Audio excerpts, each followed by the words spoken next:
We are going to jump in and talk about this conversation that took place between Jesus and Peter. We've done this the last 3 or 4 weeks where we're just pulling out in the Gospels these conversations where Jesus was talking, and we've mostly stayed in conversations with his disciples, though he had lots of conversations. Before we do, I do want to just highlight, thank you for jumping in and praying and partnering in prayer for what is happening around the world and in the world, specifically what's going on in Israel. And I just, again, our posture and really our role, what we get to do as the people of God, is first and foremost to be a people of prayer. And as Amy read in Isaiah 62, that he is putting watchmen on the walls. And I even think back to May, when many of you joined in 21 days of praying and fasting for Israel, and the conversation that was taking place on what is happening in that pray. And I think that story really is specific to, as we talk about that nation, as we talk about that city, Jerusalem. This is the city, this is the place, when you think of in Nazareth, this is the place where Jesus was born. This is his homeland. We sang earlier, God, you became a man. He took on flesh as a Jewish man. And so I think we as believers, we are grafted into a much bigger story. This thing doesn't just revolve around us. We are not the center of the story. He's the center of the story. We're a part of a bigger story, a bigger conversation of what he is doing, has done, and will do. And we get to pray. And he does care about that land, but he doesn't just care about that land. He really cares about people. And so we want to partner in the salvation purposes of what God is doing in the earth today. And we want to pray we did pray this earlier, but for the Jewish people to meet their Messiah. And we want to pray for Gentiles and Palestinians and those who are not Jewish in this same conflict, that they would meet Jesus. This is what we want to contend for. We want to pray. We prayed this already, but we want to weep with those who weep. There are many weeping today. We want to weep with them. And those who have had great loss, we want to ask God, break in. Comforter, break in. Jesus, he is the just one.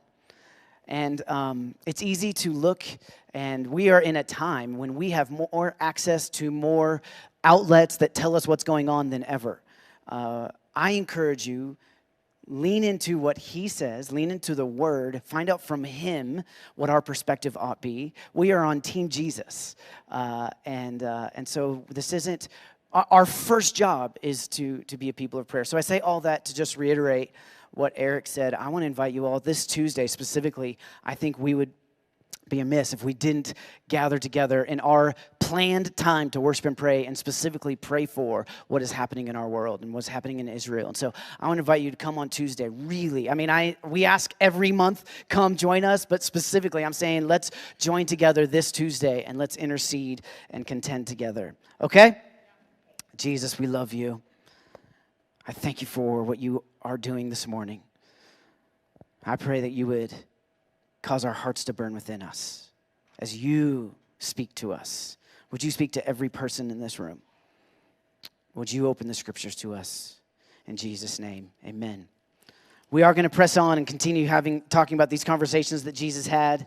I think there's nothing better that we can be doing when it comes to a global story, and that maybe causes anxiety to rise and maybe causes concern to rise. And when each of you have your own personal story of what's going on in your life that causes those things to rise, there's nothing better that we can do than get together to turn our focus on him, to worship him, to pray together, and to jump into the word and to discover what he is saying to us through the word. And so we're gonna come back to John chapter 21, and this is a conversation between Jesus and Peter. And last week, Amy shared another conversation between Jesus and Peter. And as Amy was preparing for her message, she came down one afternoon. She's just been up working and preparing, and she just was like, "Hey, do you ever see yourself in any of the disciples? Do you ever which disciple do you really relate with?" And I was so quick to answer. I was like, there's no doubt about it. It's John, John the beloved, John the one that rested his head on the chest of Jesus, John the one who knew he was the disciple that Jesus loved, John who is my favorite author in the scriptures. John is the one I relate with. And then she preached her sermon and shared some of Peter's weaknesses, and I thought, I think she thinks I'm a Peter. I think Amy sees Peter. I see John, but I think she sees Peter. And it was a revelatory moment. And here's the truth. The truth is I desperately want to be a John. Everything in me desires to be a John. But I really get Peter. Like Peter, and we really have a lot of story about Peter. And most of it is him really messing up a lot. And I thought again, what was she saying and what she was not saying? So we're going to talk about this conversation that happens with Jesus and Peter. And this is a hard time in Peter's life. Peter is full of shame.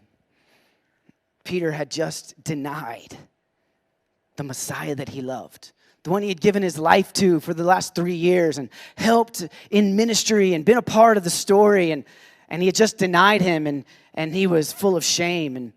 And he had just lost Jesus. I mean, he saw him crucified, and he had returned, and he'd seen him. But the future that at one point looked so clear, now the future was not so clear. And fear was in Peter. And this is where we meet Peter in John 21. But I want to first read from Luke 22. Luke 22, verse 31 and 34. Jesus talking to Simon Peter. He says, Simon, Simon, Satan has asked to sift all of you as wheat. But I have prayed for you, Simon, that your faith may not fail. And when you have turned back, strengthen your brothers. But he replied, Lord, I am ready to go with you to prison and to death. Such a Peter. Lord, I'm ready to go with you to prison and to death. And Jesus answered him, I tell you, Peter, before the rooster crows today, you will deny 3 times that you even know me. Whew, that's a hard moment. He's having a conversation with Jesus. At this point, Peter had not denied him. Peter is confident. Like you can sense his confidence. And Jesus is like, hey, just so you know, the enemy has asked to sift you like wheat. But I have prayed for you. And I don't know what Peter expected. I would expect that if Jesus prayed for me, the rest of the sentence is, but I have prayed for you and you're going to be fine. Like that's what I would think Jesus would say to me. Hey, the enemy is asked to attack you, but don't worry. I, the Messiah, personally prayed for you. You're good. That's not what he told him. He said, hey, he has to sift you like wheat. I prayed for you. It's going to be really hard. And you're going to fail. But after you have failed, strengthen your brothers. That word fail there in the Greek is eklipo. And it's where we get the word eclipse. So yesterday I'm on the phone with J.C. Williams, and we're having a conversation, and then he says, hey, there's about to be an eclipse in 3 minutes. Anybody know this or see this? Anybody go? And so he's like, hey, there's 3 minutes. We're 3 minutes away from an eclipse. And so I'm like, okay, we got to go. Hang up on J.C. I go get my kids. I'm like, kids, you got to see this, but don't look at it, but you got to see it. Get your sunglasses. Let's go outside. And they're looking, and I'm like, yes, look, but don't look. But yes, wow, cool. And they're like, I can't see it. And I was like, I know you got to look longer, but don't stare at the sun. And they're like, what are we doing? I don't understand what I'm supposed to be doing here. And, you look at the sun. You're not supposed to, but you do. And you see this eclipse happening.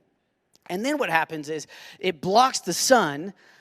But then, I don't know for how long, but for far longer than I'd like to admit, I have just this glowing orb in my eyesight, right? Like, I'm no longer looking at the sun because you're not ever supposed to look at the sun. But now when I look around, I can only see around. I can't see because I have the sun right there. I mean, I have this bright spot. And what Jesus is saying to Peter is he's saying, Peter, the enemy is asked to sift you. He wants to put something between us. When you fail, he wants to put something where you can't see rightly, where you can't see me rightly, and where it blocks your vision. But I have prayed for you, and it's going to be hard, but you're going to get through it. And when you do, strengthen your brothers. So then we flash forward to John 21. And Peter, of course, had just said to Jesus, he was like, no, Jesus, I'm never, like, I wouldn't do that. I'm going to go to jail with you. I'm willing to die for you. And Jesus is like, no, no, no, no. You're going to deny that you even know me. And he does. We know the story. Most of us know the story. He does. Peter denies 3 times that he even knows Jesus. So John 21, before we get to verse 15, just to set the scene, afterwards, Jesus had appeared to the disciples. If you want to open your Bible, we'll read a lot here. I'm going to start in verse 1. They were by the Sea of Galilee, and it happened this way. Simon Peter, Thomas, also known as Didymus, this is when Jesus had just appeared to Thomas, and he said, hey, see the holes in my hand. You didn't believe, but now you've seen. Blessed are those who believe without seeing. And Thomas is on this boat, and Nathanael from Cana, the sons of Zebedee, James and John, and then 2 other disciples that John didn't care to tell us who they were. And Peter said, in verse 3, I'm going out to fish. Simon Peter told them, and they said, yeah, we'll go with you. So they went out and got into the boat. But that night they caught nothing. Early in the morning, Jesus stood on the shore, but the disciples did not realize that it was Jesus. He called them, he said, friends, have you caught any fish? No, they answered. He said, throw your net on the other side. And when they did, they were unable to haul in the net because of the large number of fish. Then the disciple whom Jesus loved, a.k.a. John, my boy, recognized, look, it's Jesus. And Peter, he heard him say it, and he wrapped on his outer garment around him, for he had taken it off, and he jumped into the water. Now, that's backwards from what I think I would do. Like, normally it's like, hey, I'm going to jump in the water. Let me take off my shirt, but we don't need to think about that. Peter gets dignified. He puts on his shirt. He jumps in the water. He swims 100 yards in order to meet Jesus on the shore. Now, just for fun, I thought, what is 100 yards? Can I swim 100 yards? This week I called your local YMCA, and I said, how long is your lap pool? And they said, it's 25 yards long. And so I'm thinking, 25 yards. So that means that Peter would have swam, kind of down and back. That's it. That's what he would have swam. And could I have done that? And the truth is that I have done that before. I don't know if you've ever done that before. I've swam that distance before. One time I had a friend who was a swimmer in high school, and I thought, you know what? I hate running. Let me try swimming. And I said, hey, can you come coach me as I swim and teach me, like, how do I swim? I mean, I know how to swim, but can you coach me? So we went to the gym, and we got in the lap pool, and I have a common theme in my life is I for some reason, don't think like when I'm about to go do something that is physically exerting, I don't think, hey, I should eat properly ahead. So instead, I had just eaten dinner, a nice baked potato with brisket and barbecue sauce, and I was like, let's go swim. I'm going to swim it off. And he kept saying, can you go again? And I kept saying yes. Because he was coaching me, and I thought, surely, he would tell me if I needed to stop, but he didn't stop. And so finally, I was like, hey, give me just a minute. I went into the locker room. I got rid of all the previous dinner that I had eaten, and I came back, and I said, hey, I think I might be done. And so Peter swims this 100 yards, and it's not terribly far, but it's not nothing. It's not, like, super close. Here's my thing. I don't know about this, but do you think he beat the boat? Like, there's a good chance the disciples passed him in the boat as he was swimming. Like, now, John doesn't say that, which kind of leads me to think maybe Peter did win because John liked to point out when Peter lost. But it's just this thing. He gets out of the boat. He swims. He's so excited to see Jesus. He's ready to see Jesus again. And then they get to Jesus, and they have this moment where Jesus has built a fire, a charcoal fire there. And as they're in the fire, Jesus said, hey, bring some fish. And so it says that Peter went and got all the fish. This is, again, just John painting the picture of who Peter is. Jesus said, bring some fish. And Peter's like, get them all 157, let's go. And he's like, okay, great, you're risking the nets, but fine. And they come up, and then they have this conversation that we read earlier, where Jesus looks at Peter, and 3 times he says, Simon, son of John, do you love me? Peter, you know I love you. Jesus, feed my sheep. Simon, son of John, do you love me more than these? Jesus, you know I love you. Feed my sheep. Simon, son of John, do you love me? You know all things. You know I love you. Feed my sheep. This is a conversation that they had. It's an interesting conversation, I think, as they're having it, because there's a few things. One, Jesus, and I won't get into the Greek of what phileo and agape and was he trying to say different kinds of love. He was just asking his boy, do you love me? And Peter's response every time was, you know I love you. Jesus tells him what to do. Okay, if you love me, right? This is, if you love me, obey me, tend my sheep. That last time, though, it says Peter was hurt because Jesus asked him 3 times, if you love me. Have you ever been asked questions by the Lord? Have you ever been hurt by God? Do you know that sometimes he asks us questions that hurt us? I know he is loving and he is kind and he is good, but sometimes as we follow him, it isn't like when we read the scripture, when we have pictures of what it looks like, it's a whole lot more like sandpaper getting smoothed out than it is just like this soft, nice, oh, Jesus just makes my life more comfortable. He asked Peter a question and it hurt Peter. And I think many of us know people, if not for ourselves, that in our conversations with God and in life, when we've been hurt, we use that as opportunity to turn accusation towards God. Because how could a good God hurt me? As if I am the center of the story again. I think this is an important moment in Peter's life because Jesus knew Peter. And Jesus knew Peter loved him. Jesus knew what was in Peter's heart. Peter didn't. Peter had forgotten who he was. Peter was full of shame because the one that he loved, he denied 3 times. Like just straight up said, I don't even know him. And not just to guards, to like servant girls too. It wasn't like just out of fear. It was out of shame to be associated with Jesus. And Peter pulled back, the one that was like, I will go to prison with you. I will die with you. I will die for you. Now is shrinking back. And he's like, I don't even know him. I don't even know him. 3 times, not once. Once would have been bad. Like, can we agree? Like, once would have been bad. That second time would have been, this is really painful. 3rd time. One of the things I love about Jesus in this story, it says that Jesus was building this charcoal fire. What a weird explanation. I didn't need to know it was a charcoal fire. I didn't need to know that Jesus was this hipster with his charcoal briquettes, putting it out there, like doing the cool way to grill. Do you know the other time that we're told about a charcoal fire? It's when Peter steps in front of the fire. It says in front of a charcoal fire. He's asked if he knows Jesus, and he denies him. So Peter would have been so excited. He sees Jesus on the shore. He swims 100 yards. He gets there, and he would have walked up, and he would have smelled his failure. And smell this memory-jarring sense that we have. One of the greatest senses that is associated with memory is smell. He would have walked up and he would have seen Jesus and he was excited to see Jesus, but boom, all of a sudden he's like, oh, he's hit with all his failure. And he's taken back to that moment. And I love this about Jesus because Jesus didn't have to do that. Jesus could have like softened the blow and he could have been like, hey, we're hanging out on the beach. I got a nice propane fire. You don't know what that is, but it's coming, you know. But Jesus is like, no, Peter, I want you to see your failure.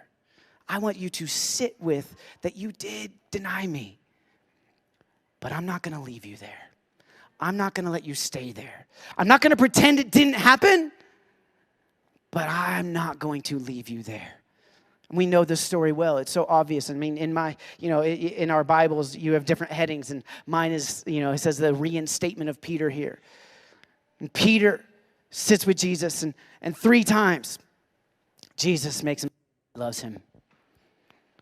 And Peter's frustrated by it, but Jesus is like, no. Listen, dog, you denied me 3 times. I'm going to convince you love me.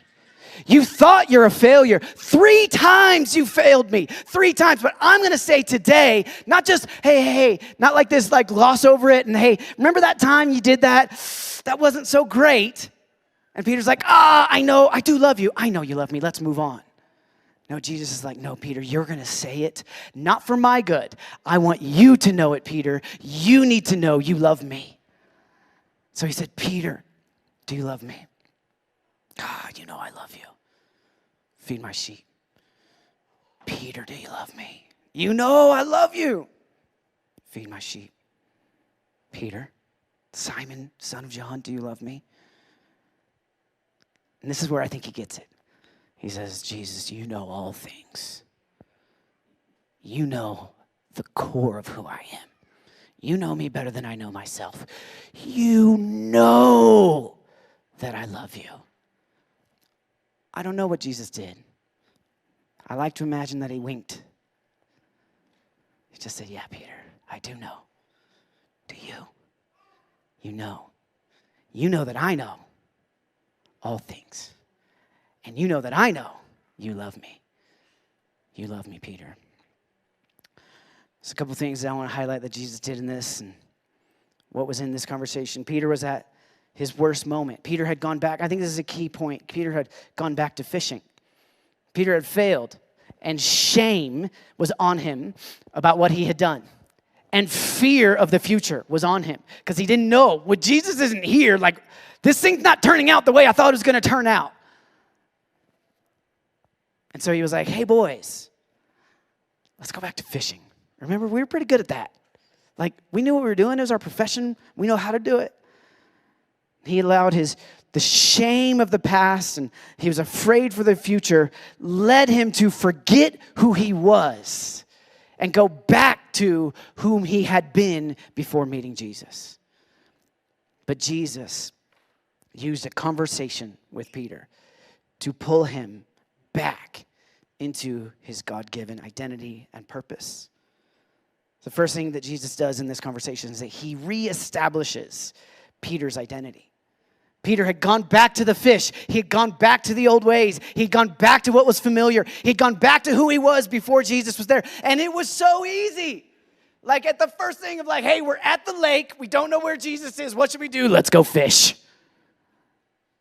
And Jesus comes and he has a conversation. And he looks at him and he's having a conversation with his friend, the one who had left being the rock and gone back to being a fisherman. Jesus had given Peter his identity, right? He was Simon. But Jesus said, no, you are, he said a few things about Peter. He said, you are a rock on which I will build my church. He said, you are going to be a fisher of men. He said, you are going to strengthen your brothers. Jesus had given Peter a lot of these are like purpose statements. This is who you are. And Peter, in shame and fear, said, I'm a fisherman. I'm going to go back to fishing. I'm going to go back to what's familiar. I think that it's simple, but we receive our identity from really two ways. Either we achieve it for ourselves or we receive it from God. Your identity, how you think of yourself, who you are, you will either achieve on your own or you receive it from your maker, from the one that designed you. And when we achieve it on our own, it oftentimes looks like job titles.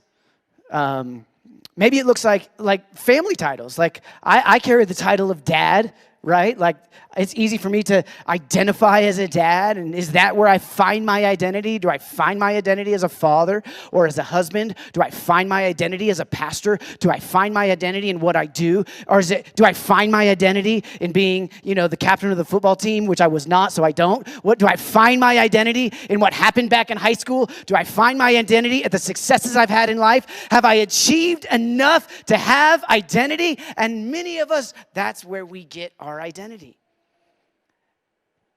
But when life hits and things change, all of a sudden, there will come a day where I don't have 2 kids living at home. I will still be a dad, but it will look different. What do I do with the identity that I just built up over the last 20 years if I find my identity in just being a father? There will come a day where I don't have a title in my work, or where titles shift. I faced that. Some of us in this room, you've faced promotion or demotion. And what do? When your identity is based on what you've achieved, when life happens and things switch, all of a sudden you hit identity crisis. This is where Peter was. Peter was in an identity crisis. Or we can receive our identity from the one that designed us and made us and calls us and knows us. When Jesus looked at Peter and said, hey, you're a fisher of men. Hey, you're the rock on which I'm going to build my church. Hey, strengthen your brothers. You're the strengthener of brothers. There's three things. I won't really talk about this, but there's three different types of identity that I wrote down here. One is the false self. This is who the enemy wants you to believe that you are, right? This is the you're not you when you're hungry. This is the accusation of Peter that he was a failure because of his sin. This is the accusation that you are not good enough. This is the accusation that you are defined by your failures. This comes in a lot of voices. A lot of times they happen from the inside. We hear them in our own mind. But this is not things that God would say about you. This is the false self. This is definitions of who you are that do not align with what God says about you. Then I would add this other one that would be like the real self. This is where you're really at. This is a lot of times maybe what we would call kind of our truth. This is sometimes when we look around our surroundings. This would be Peter saying, I am a fisherman. I'm at a lake. There's a boat and some nets. Let's go fish. And in that moment, he's like, my rabbi is gone. I'm not really a disciple. I guess I'm a fisherman. And it's looking around at your surroundings of what's really happening. Here's my example of this. Many of you know, I drive a Jeep. I love my Jeep. I think it's the perfect Colorado car, right? It's like I take the roof off on our 300 days of sunshine, but on our like rest of the days of ice, I have four-wheel drive. I see the mountains. I can go up in the mountains. This Jeep was designed to climb over mountains. It was designed to laugh at mud. This is like what this Jeep was. However, my Jeep has really small tires, and most days it's a commuter car. So it's like real identity is that it should dominate mountains, but that's like its true identity, but its real identity most days is that I just drive it to the church and back. Yeah, I might as well have a Camry. Like, it's like, no, if you have a Camry, this is, but I'm saying, I think that's for many of us. Like, you were designed for greatness. There's things God's put in you and things he's called you to and things he wants to do through you. But most days we look at our reality and we're like, I just feel like a commuter car. But what is in you is Jesus looking at Peter and saying, hey, you're a rock. And Peter had to look at that and be like, I don't feel like a rock. Does a rock deny Jesus? I don't feel like it. What are you talking about? Strengthen my brothers. I'm not even strong enough for myself. What are you talking about, a fisher of men? I spent all night. I couldn't catch any actual fish. And Peter doesn't know who he is. Jesus reestablishes his identity. He says, Simon, son of John. Why would he call him Simon? He's Peter. He's saying, you've been living like a Simon.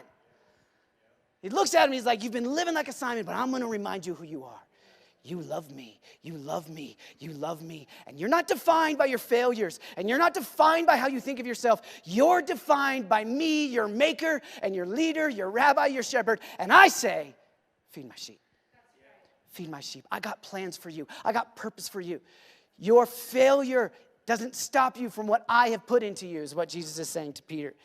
He establishes his identity. He reminds Peter that he is a lover of God. Because I think Peter might have forgotten. But he said, no, you love me, you love me, you love me. And your love may be small, and your love may be immature, but it is still love. And I can work with that.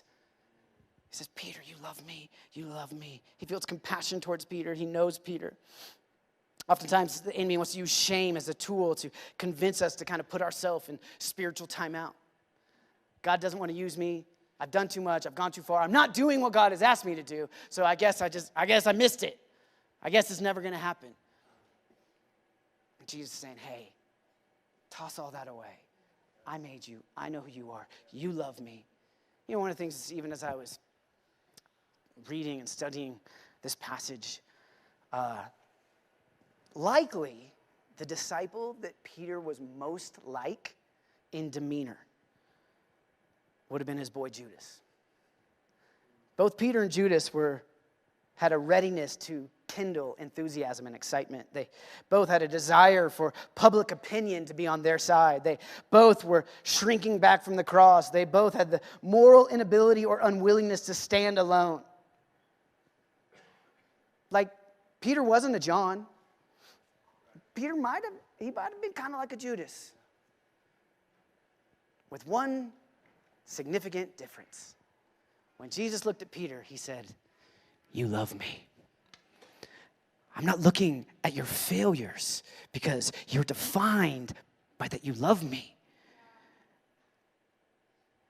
Their trajectory, maybe Peter shows what Judas could have been, but Judas maybe also shows what Peter could have been, if not for love being in his heart. He loved him. He knew him. Even the shame that came was because he was like, how could I do that to the one that I love? He really loved him, and Jesus wanted him to know it. And so he brings him back from being a Simon. He's like, you're not a fisherman. You're a fisher of men. Simon, I'm calling you Simon. Imagine, he smells the charcoal and he gets called Simon. Ugh. He's like, yeah, I know. Did my failure lead me to the point where I can't be a Peter anymore? You're calling me Simon. And then Jesus said, but you love me? And so let me reestablish your purpose. I have purpose for you, Peter. Feed my sheep. I have purpose for you, Peter. Encourage the brothers. I have purpose for you, Peter. You are the rock on which I will build my church. Peter, you are not defined by your failure. You're defined by your love. You love me, you love me, you love me. Love the Lord your God with all your heart, soul, mind, and strength. If we are aimed at love for him, we will come up short time and time again. But if our aim is love for God, if our aim is to love, he will get you where he wants you to go.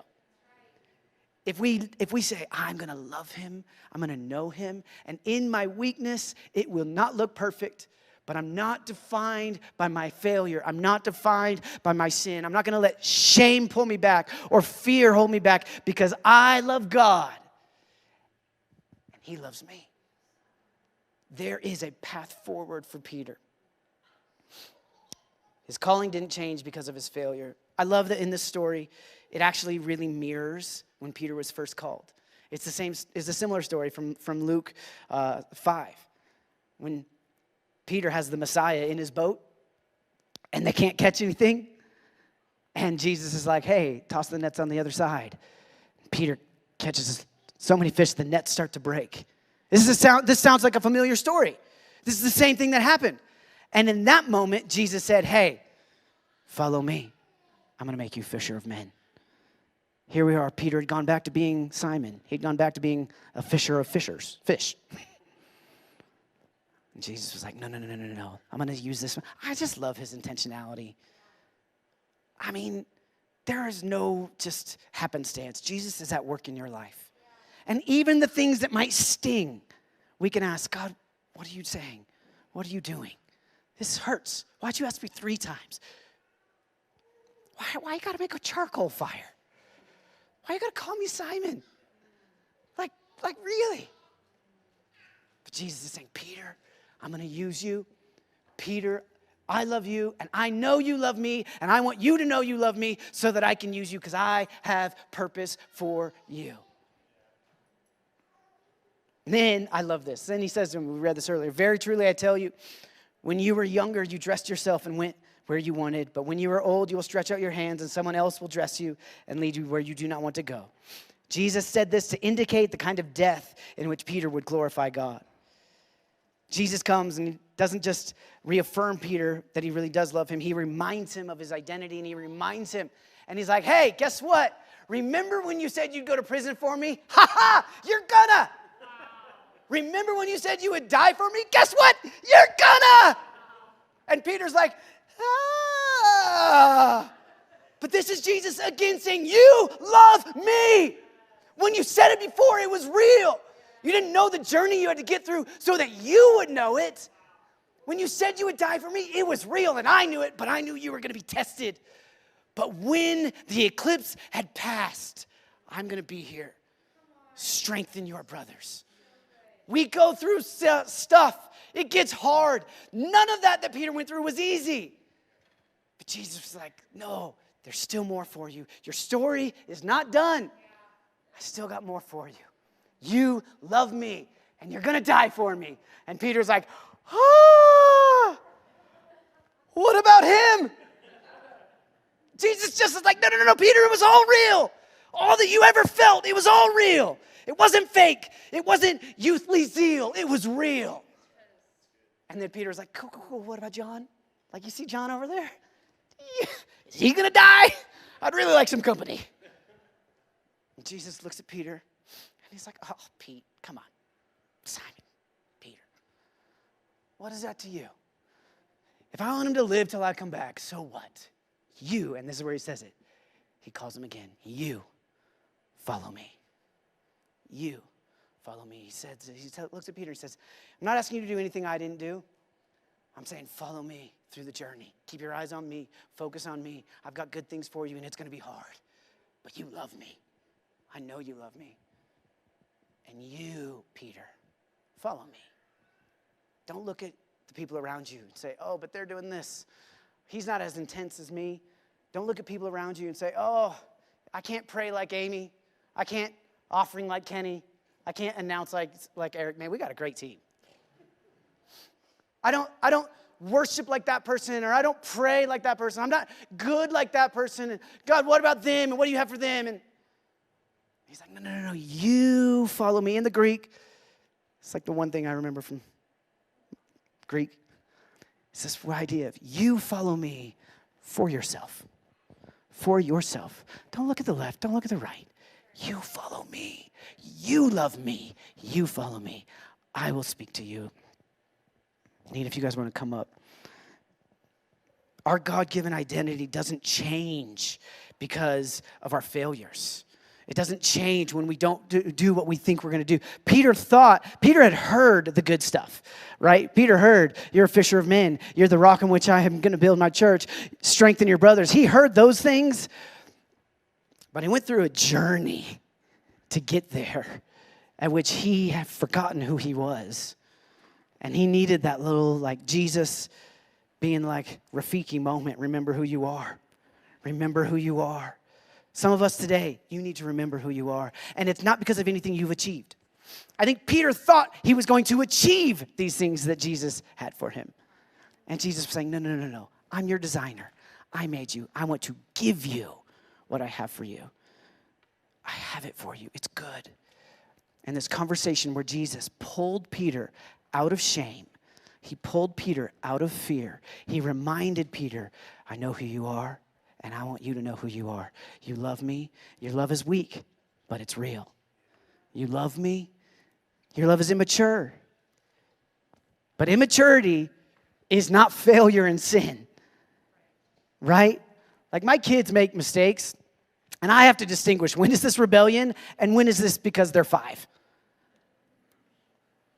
And I am not perfect. God can distinguish it far better than I can. When we look at some of our brokenness, it's easy to write ourselves off, or surely Jesus can't love me like he used to.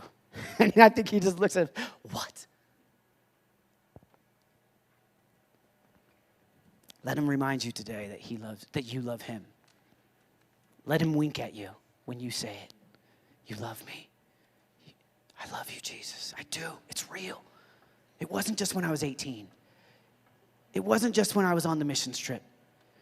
It wasn't just when I was, when I was trying to lead my family through devotionals so that my kids would know you.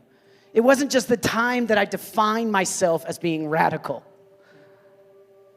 It was real, and it is real.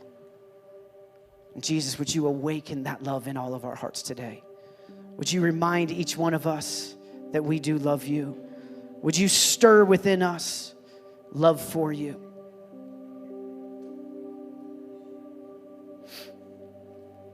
I just want to invite you to stand, if you would. And actually, I want to do this. If we're going to go back into a time of worship, and I just want you to ask the Lord, what is it he might be saying to you today? What is the conversation? It may look like a different conversation than the one he had with Peter, or it may be a similar one. What does he want to say to you today? Because we have a God that speaks, and we are the people of his pasture. He is the good shepherd. He speaks. We hear his voice and we follow him. What does he want to say to you today? And as we worship, I just even want to invite some of you, if you want, if you're saying, I need to have a conversation, Jesus, and I don't know what the conversation is, but it could be, Jesus, would you reawaken that love that I know is in there? Or maybe I've forgotten it's in there. Maybe I've felt like I've been living in shame and fear, and I've been pulled out of what you say about me. Jesus, I need to remember what you say about me. And I just want to invite, if you would like, just to have that conversation with the Lord today. This is some boldness, but I want to invite you to kind of do the physical prayer of actually, like Peter, jumping out of the boat to swim the 100 yards. I want to invite you to step out of the pew and take 10 steps just as a physical expression. Jesus, I'm coming close to you. James 4:8, draw near to God and he will draw near to you. Now, God is not up here more than he's back there. But by stepping out and activating our body, sometimes this is us even reminding ourselves, Jesus, I want to have a conversation with you. I want to meet with you today. Would you tell me who I am? Would you remind me that I love you? Would you give me my purpose? Would you define me? So let's just go back into a time of worship. And I just invite those of you that need a conversation. You're like, I know I need Jesus to share with me today. To like Peter jumping out of the boat, would you just take steps forward? Come and let him speak to you.